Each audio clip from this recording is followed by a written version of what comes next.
atau nyengket, ini adalah teknik pancing tanpa menggunakan umpan, tapi dengan kail yang banyak. Wah, berarti nih Pak, Pak. Wow, ini ikannya bisa mencapai 3 kilo.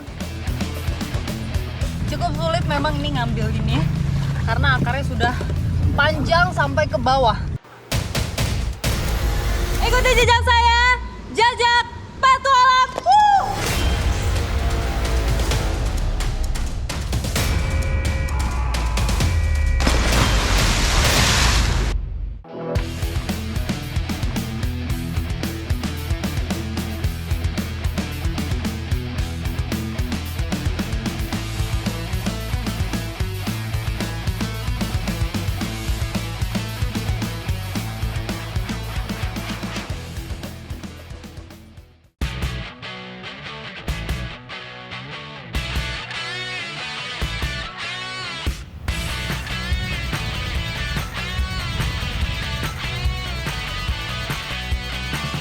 Berjarak 212 km dari hilir di ujung Pangkah Gresik dan 372 km di Waduk Gajah Mungkur.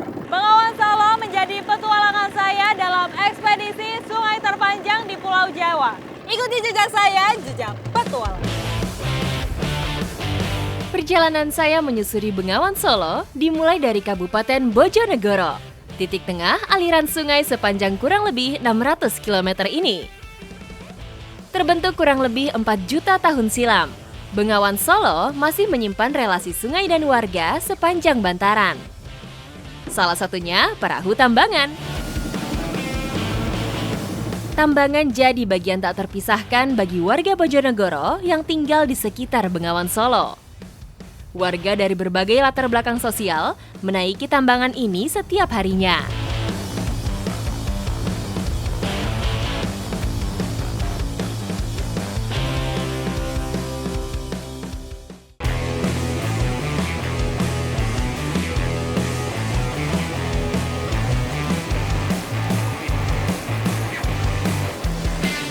Khas Bengawan Solo bagian tengah, tepatnya di Bojonegoro, memiliki sungai yang lebar dan vegetasi pepohonannya masih lebat. Biasanya masyarakat memanfaatkan sungai ini untuk mencari ikan. Nah, habis ini saya mau melihat dan juga mengeksplor cara mencari ikan yang unik. Ikuti jejak saya, jejak petualang.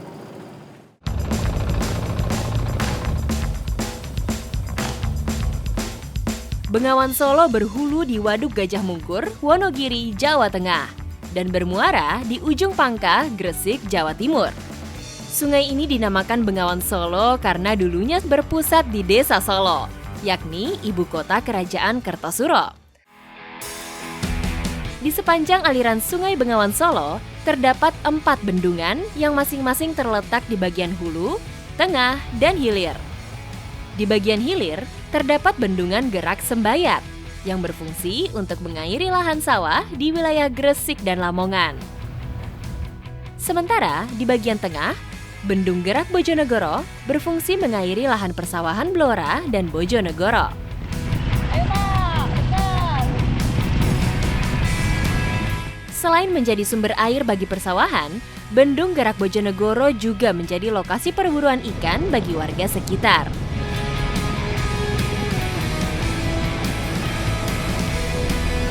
Bengawan Solo, tepatnya di Bendung Gerak, banyak aktivitas warga yang mencari ikan dengan cara memancing di arus yang deras. Seperti apa kira-kira? Ikuti jejak saya, jejak petualang.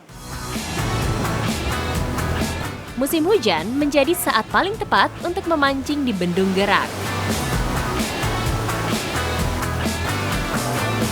Memancing di arus sederas ini tentu dibutuhkan alat pancing khusus.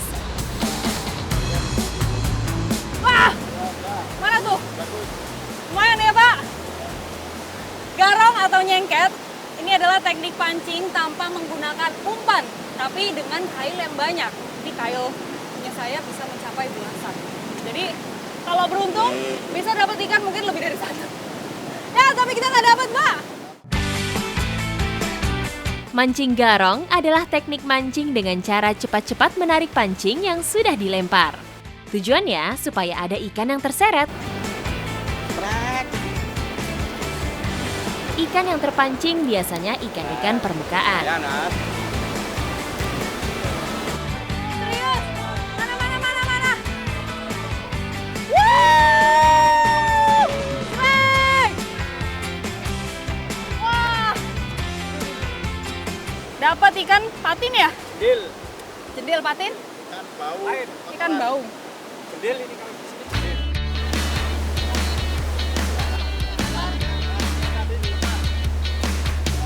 Wuh! Wah, berat ini, Pak! Pak! Wah, berat banget, Pak! Tolong, Pak! Oke. Wih, mana, Pak? Wah! Keren banget ikan ini, besar! Wow! Ini ikannya bisa mencapai 3 kilo. Berat sekali memang. Ini melebihi dari lengan saya kayaknya, Pak. Lebih besar. Nih, makan enak. Mana, Pak? Wah! Wuh! Ini keren banget, dapat bau. Lumayan ini, Pak. Bagi warga sekitar, ikan jendil atau ikan patin adalah menu kuliner favorit. Saya pun berencana mengolah ikan ini dengan bumbu asam-asam khas Bojonegoro. Ikan hasil pancingan kita hari ini mau diolah menjadi ikan asem-asem. Nah ini nih, bumbu pelengkapnya pakai daun kedondong.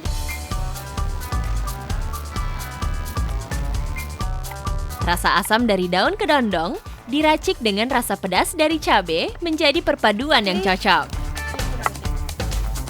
Daging ikan patin mempunyai tekstur yang lembut dengan sedikit lemak, jadi tidak perlu waktu lama untuk merebusnya.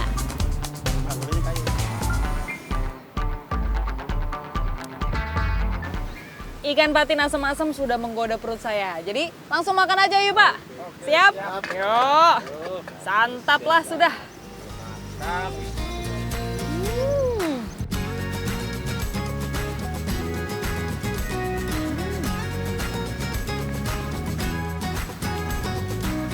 Asamnya pas, terus daging patinnya juga lembut banget, dan pedesnya juga pas. Sebagai pecinta pedas semua kan ini, Pak? Enak pol.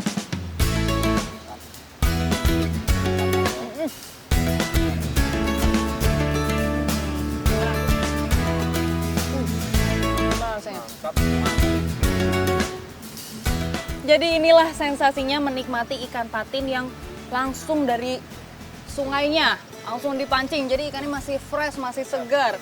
Nikmatinnya juga di pinggir sungai seperti ini, jadi menambah sensasi enaknya, mantapnya, ya kan Pak? Ikuti jejak saya, jejak petualang.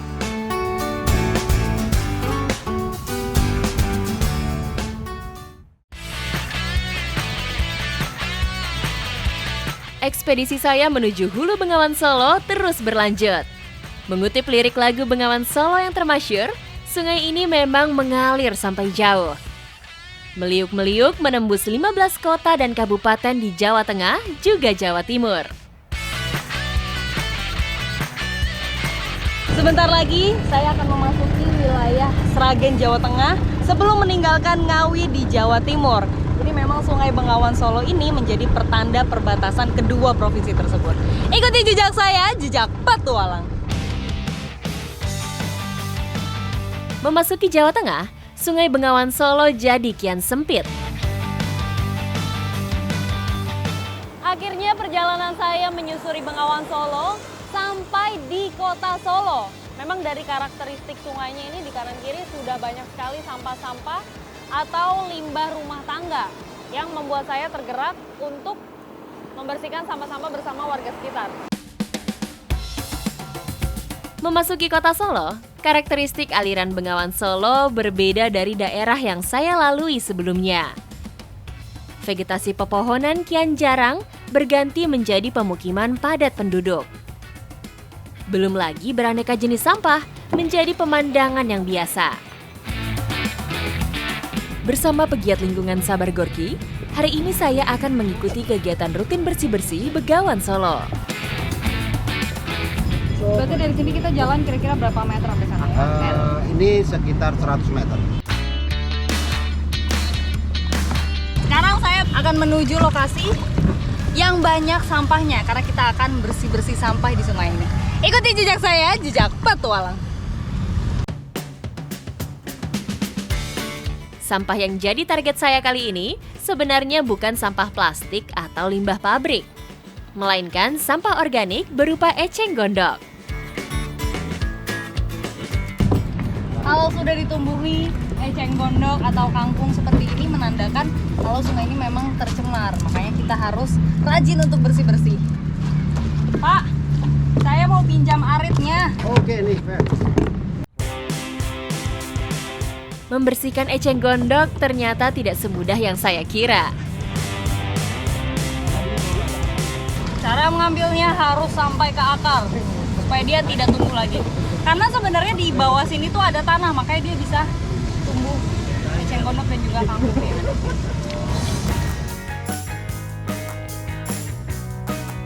Eceng gondok atau Eichhornia crassipes termasuk tumbuhan air yang kerap dianggap tumbuhan pengganggu perairan.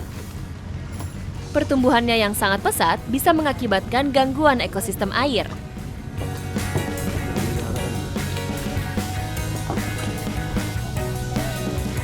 Ini selain ada sampah-sampah eceng gondok, ada juga sampah-sampah plastik yang berkeliaran dan memang harus diambil. Tapi sebagian sampah eceng gondok ini dibawa ke tengah untuk dialirkan. Cakupan eceng gondok bantaran sungai di Kota Solo ternyata sudah cukup luas. Kita akan pindah lokasi ke sebelah sana, jadi bagi-bagi tugas supaya pekerjaan lebih cepat selesai.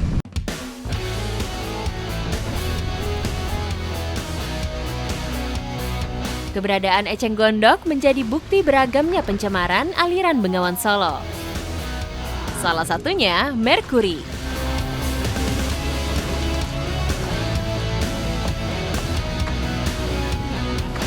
Jadi ini sebagian sampah yang akan saya bawa, sebagian akan diarungkan saja di sungai karena nantinya akan diambil untuk makan ternak biasanya. Sekarang kita akan kembali. Ayo Pak. Sampah organik yang ada di Bengawan Solo rupanya bukan cuma eceng gondok.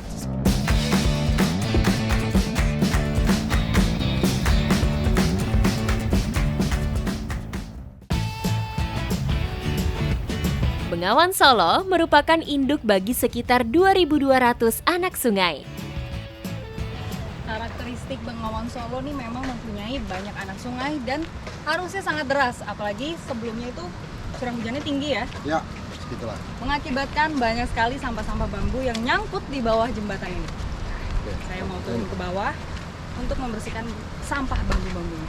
Ikuti jejak saya, jejak petualang. Di beberapa titik, Bengawan Solo tidak hanya menyisakan sampah biasa. Kondisi inilah yang biasa dihadapi oleh Sabar Gorky dan orang-orang yang peduli terhadap Bengawan Solo. Di bawah jembatan ini, tersangkut bambu dalam jumlah yang cukup besar. Kumpulan pohon bambu ini oleh masyarakat Jawa biasa disebut bambu barongan. Sebelum mulai turun ke bawah, kita harus bersiap-siap untuk menyiapkan peralatan safety supaya di bawah juga nanti bersih-bersihnya terasa lebih aman. Jembatan yang saya turuni ini terletak di Desa Lawu, Kecamatan Nguter, Kabupaten Sukoharjo, Jawa Tengah. Jembatan ini merupakan penghubung utama warga di Desa Lawu dengan Desa Ngasinan, Sukoharjo. Sekarang saya sudah lengkap dengan pengaman, waktunya turun ke bawah.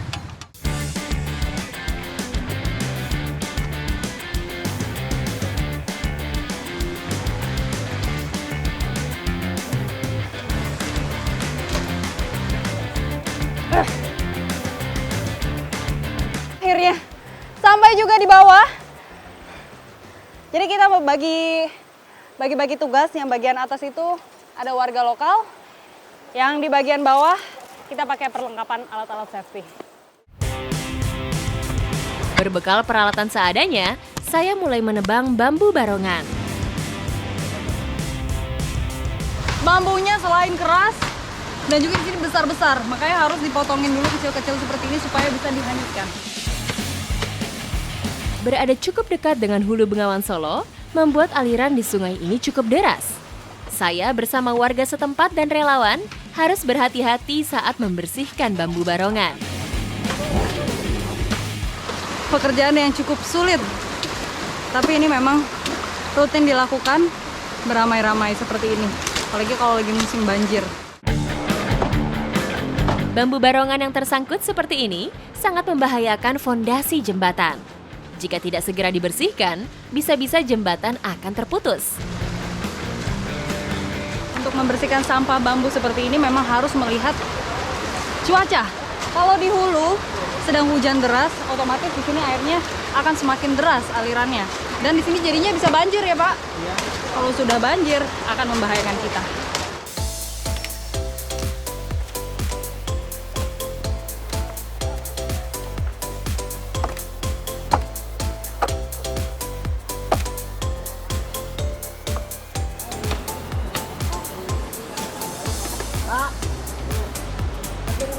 Bambu sebanyak ini tidak akan mungkin cepat selesai kalau mengerjakannya masih segelintir.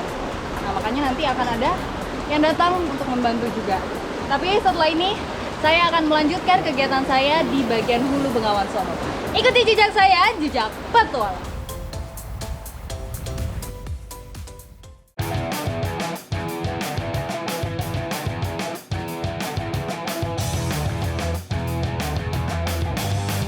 Ekspedisi saya di Bengawan Solo mulai mendekati akhir. Memasuki kawasan hulu di Wonogiri, topografi sungai berubah mengikuti kontur wilayah Wonogiri yang berbukit-bukit.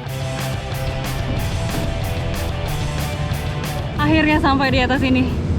Untuk menaiki tangga dari bawah ke atas, tuh udah cukup ekstrim karena ini posisinya licin dan tangganya sangat-sangat vertikal. Sekarang saya akan menuju ke tengah sana. Di salah satu jembatan inilah, saya berencana akan melakukan olahraga ekstrim. Saya sudah hampir sampai di hulu Sungai Bengawan Solo, tapi sebelum itu saya akan melakukan aktivitas ekstrim yaitu swing jump. Ikuti jejak saya, jejak petualang. Berbeda dengan bungee jumping, swing jump mengandalkan momentum ayunan tali sehingga kita akan terjun dengan posisi tegak. Jembatan setinggi 20 meter ini benar-benar menguji adrenalin saya. Tadi di bawah rasanya melihat jembatan ini tidak terlalu tinggi. Setelah sudah sampai di atas, sudah naik, semakin deg-degan, tegang.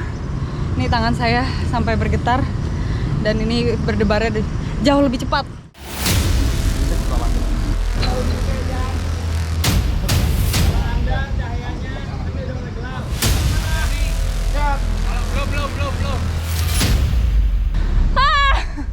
Ini memang terasa lebih deg-degan karena kita yang ngatur sendiri ya. Iya, betul. Luar biasa.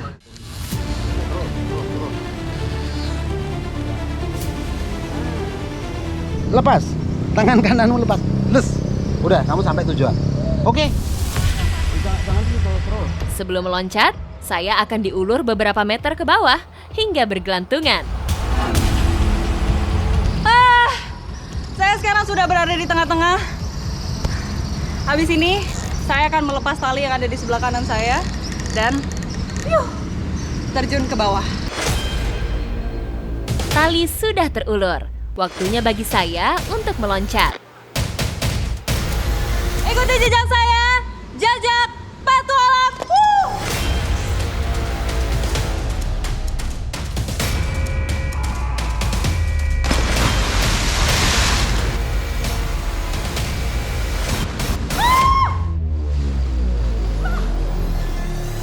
Perahu kano yang sudah bersiap di sungai segera menjemput untuk menggiring saya ke tepi sungai.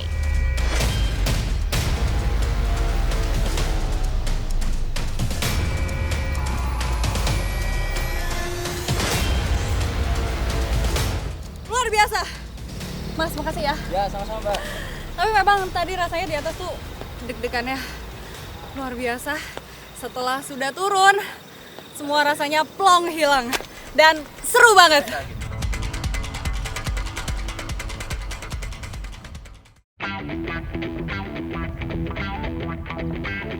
Petualangan saya menyusuri Bengawan Solo akhirnya berakhir di Waduk Gajah Mungkur.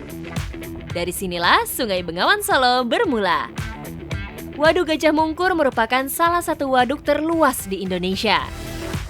Luasnya mencapai 8.800 hektar dan mencakup 7 kecamatan.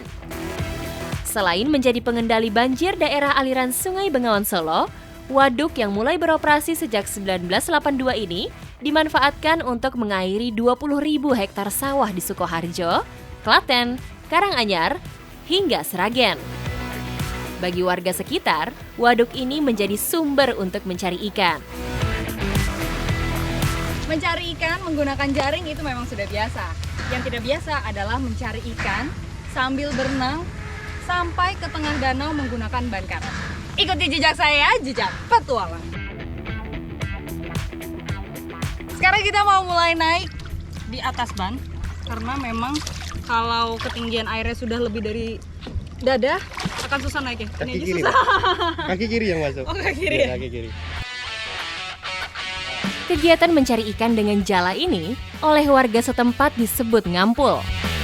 Ngampul biasanya dilakukan saat musim hujan ketika air sedang pasang. Oh, ini 6 meter. Wow. Tadi di sebelah sana kita berada di kedalaman 3-4 meter. Cuma kemungkinan ikannya itu sedikit, makanya pindah ke sini yang kedalamannya 6 meter. Jadi kita mau mencoba cari ikan. Mencari ikan dengan menggunakan ban karet seperti ini ternyata tidak semudah yang saya kira. Di sini harus konsentrasi terhadap dua hal. Yang pertama, menjaga keseimbangan. Yang kedua, harus fokus melempar jaringnya karena susah. Kalau dari darat mungkin lebih mudah. Kita harus sambil ini ya, sambil berenang kakinya. Ikan yang terdapat di sini jenisnya bermacam-macam. Dapat nggak, Mas? Ada. Wow! Dapat! Dapat dulu. Tenang. Iya. Asik. Sekali menjaring langsung dapat 2 ikan. Nih kalau saya lihat ikannya berbeda. Yang satu ikan nila, yang satu ini ikan apa ya, Mas? Badar. Badar. Di musim penghujan seperti saat ini, ikan-ikan di Waduk Gajah Mungkur biasanya sedang memasuki masa pemijahan atau bertelur. Kalau di waduk seperti ini, jaring yang digunakan memang harus yang berat. Ini beratnya bisa mencapai 4 kilo dan panjangnya 4 meter ya. Jadi harus menggunakan jaring yang besar. Berbeda kalau di sungai bisa menggunakan jaring yang kecil-kecil. Makanya dari tadi saya masih berusaha untuk melempar jaring ini.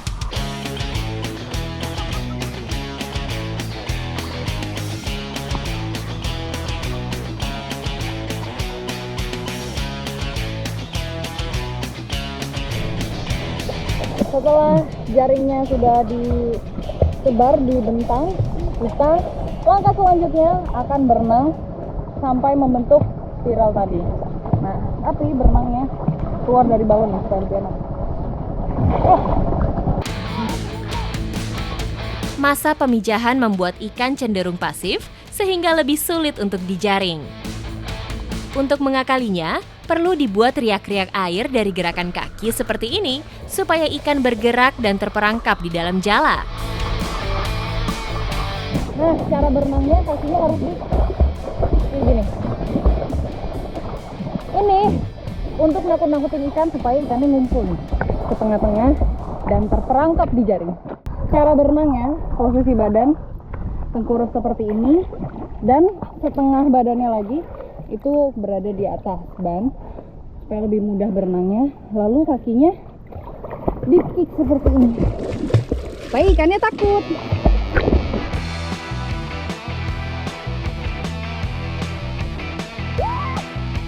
Cara ini terbukti jitu.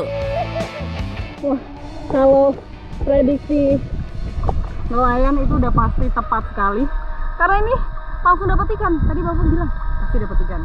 Bener dong. Wih, keren banget. Berarti kita berhasil, Pak. Lumayan besar. Ini bisa setelapak tangan saya lebih. Berapa kilo nih, Pak?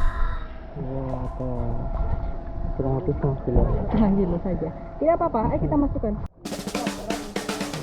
Tidak lengkap rasanya jika ikan ini tidak saya olah menjadi hidangan yang menggugah selera. Habis ini, ikan-ikan hasil tangkapan kita mau diolah menjadi olahan yang spesial. Seperti apa? Ikuti jejak saya, jejak petualang.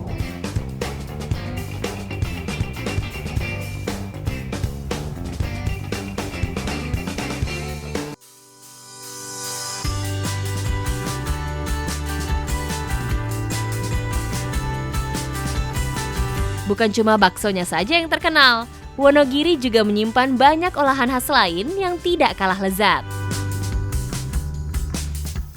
Nila-nila yang tadi akan diolah menjadi nila bakar sambal cabu. Sambal cabu itu memang khas Wonogiri ya. Cara bakarnya nanti ikan-ikan ini akan dijepit satu persatu sambil dibakar. Sambal cabuk adalah sambal khas Wonogiri yang biasa disajikan ketika menyantap lauk dan nasi hangat. Nah, yang bikin khas dari sambal cabuk adalah wijen dan juga ini dia, kemangi. Jadi ikut diulek. Ikannya sudah selesai dicapit seperti ini, bumbunya juga sudah jadi. Waktunya kita bakar ikan. Yuk! Membakar ikan air tawar seperti ikan nila tidak perlu lama-lama. Tekstur dagingnya yang lembut membuatnya cukup dibakar sebentar saja. Aromanya sudah tercium. Enaknya langsung kita santap aja ya. Oke? Langsung aja angkat. Kita makan pakai nasi. Ayo, kita makan bareng-bareng, Mas. Ikan bakar nila bumbu kecap sangat cocok disajikan dengan sambal cabuk yang pedas dan manis. Usai sudah petualangan saya di Hulu Bengawan Solo. Ternyata memang memiliki hasil alam yang melimpah. Apalagi ditambah dengan olahan makanan khas Wonogiri, yaitu sambal cabuk. Jadi semakin menambah selera makan saya. Ikuti jejak saya, jejak Petualang!